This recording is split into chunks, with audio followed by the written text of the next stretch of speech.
Tributes have been paid to the first journalist from the UK to die covering the war in Afghanistan. This afternoon, the body of Rupert, who used to work for the Eastern Daily Press, was flown back to Britain. The Sunday Mirror journalist was with a convoy of US Marines when he was killed in an explosion. The big freeze is still having an impact. Hospitals say there's been a significant increase in the number of people with fractures. Most have been caused by slipping on icy roads and pavements. And the West Suffolk Hospital in Bury St Edmunds and the Norfolk and Norwich Hospital have cancelled all visiting because of the winter vomiting virus. A busy start to the working week at the fracture clinic at the Norfolk and Norwich Hospital, and most of the patients have similar stories.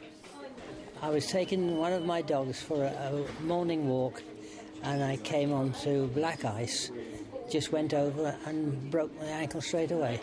Since the ice took hold before Christmas, the N&N has treated double its usual amount of fractures. Most people have been slipping on the ice, so it's fractured wrists, fractured ankles and fractured hips largely. This week we're seeing a few fractured shoulders and fractured proximal humerus, which is the arm bone just next to the shoulder. The stories echoed around the region. The West Suffolk and Colchester General have both seen a significant increase in the number of fractures. At the Norfolk and Norwich and the West Suffolk, the problem's exacerbated by an outbreak of winter vomiting virus that's affected patients and staff.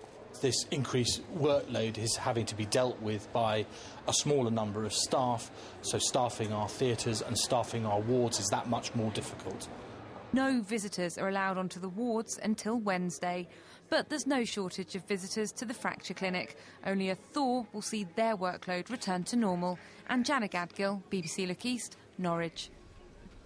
Still with the snow, and the region's vegetable growers are breathing a sigh of relief that the worst seems to be over. Some sugar beet farmers say up to a third of their crop has been affected, while carrot growers say production is down by half.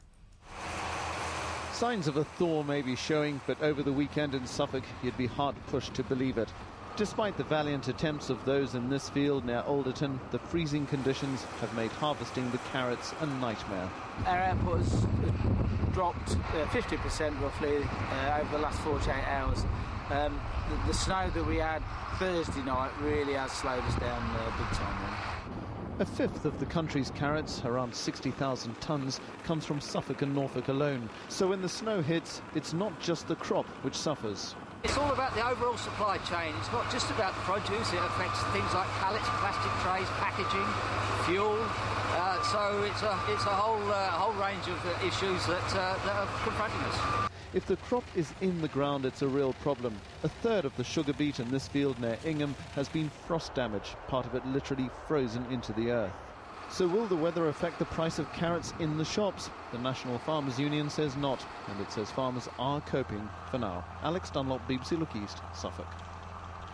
Now, question, are you wasting money trying to heat your home? If you don't know, there's an easy way to find out. It involves a team of experts and a van packed with high-tech equipment. And a word of warning, this report does contain flashing lights. It's 6 o'clock in the evening, and while most people are just about settling in for the night, this team is about to go to work. Right here, Steve. Yeah, turn right here, mate. They're called the Heat Seekers, and tonight they're in Mildenhall. They can check up to 1,000 homes an hour, and they're looking for hot spots using this, a thermal imaging camera. And the evening is the best time to do it. We start imaging about 6 in the evening. It gives the properties a little bit of time to warm up when people come in from work, and we'll continue imaging till 12, 1 o'clock in the morning when people have gone to bed and the properties are cooling down and they're not emitting the heat so much anymore. In crude terms, green's good and red is bad. It shows which homes have good insulation and those which don't.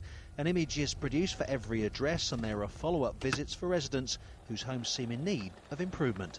Well, something simple like cavity wall insulation or loft insulation is typically going to save about 50% of the heat that you would ordinarily lose. That's about 30% on your energy bills. So, I mean, it's the kind of thing that will pay for itself in sort of less than a year and a half. The teams operate all over the country and work closely with local councils who ask them in to help identify which areas have potential problems. We're trying to reduce carbon emissions, this will help, that sort of thing. We're trying to find out where there's fuel poverty, and hopefully we can help those people to conserve heat so they bring them out of fuel poverty, so they're not spending all their pensions, as it were, on paying the gas bill, for example. The Heat Seekers team says its surveyors are in high demand across the UK. It'll be carrying out more work across the region in the coming months. Kevin Birch, BBC Look East in Mildenhall. The number of passengers using Stansted Airport has fallen by more than 10% over the last year. The total was just under 20 million for 2009. But the owners of the airport, BAA, say December was the best month for Stansted since March 2008. They believe they could have lost 150,000 passengers last month because of the bad weather and the problems that brought. 8 million people flew from BAA's 6 airports in December. The new figures were made public today by BAA. In football, Norwich City are closing the gap with Leeds United at the top of League One. On Saturday, they beat Exeter 3-1 at Carrow Road. In the Championship, another draw for Ipswich Town, this time at Leicester City. Ipswich boss Roy Keane still thinks the Championship playoffs are a realistic target despite yet another draw, their 13th in 24 games. Fair to say Ipswich, playing in red here, made the better start, shrugging off the Leicester defence. First attack and they were ahead. David Norris put off Ryan McGivern, who put it past his own keeper, just 21 seconds gone. The Foxes levelled before half-time, Steve Howard the more determined, a neat finish. Ipswich lie 20th, nearer the relegation zone than the playoffs, but Keane refuses to rule out a top 6 finish. In League One, Norwich supporters were keen to make the most of their day out. Exeter fans relieved to have made it after a marathon journey. Grant Holt soon warmed up Carrow Road. A second goal didn't arrive until 13 minutes from time, Chris Martin poking home. Exeter did pull one back, but Holt scored a third, his 22nd of the season for a 9th straight home win. We can't play brilliant every single week, but the way we're performing at the minute and the level of consistency is really, really high, and we've got a momentum going that hopefully will continue.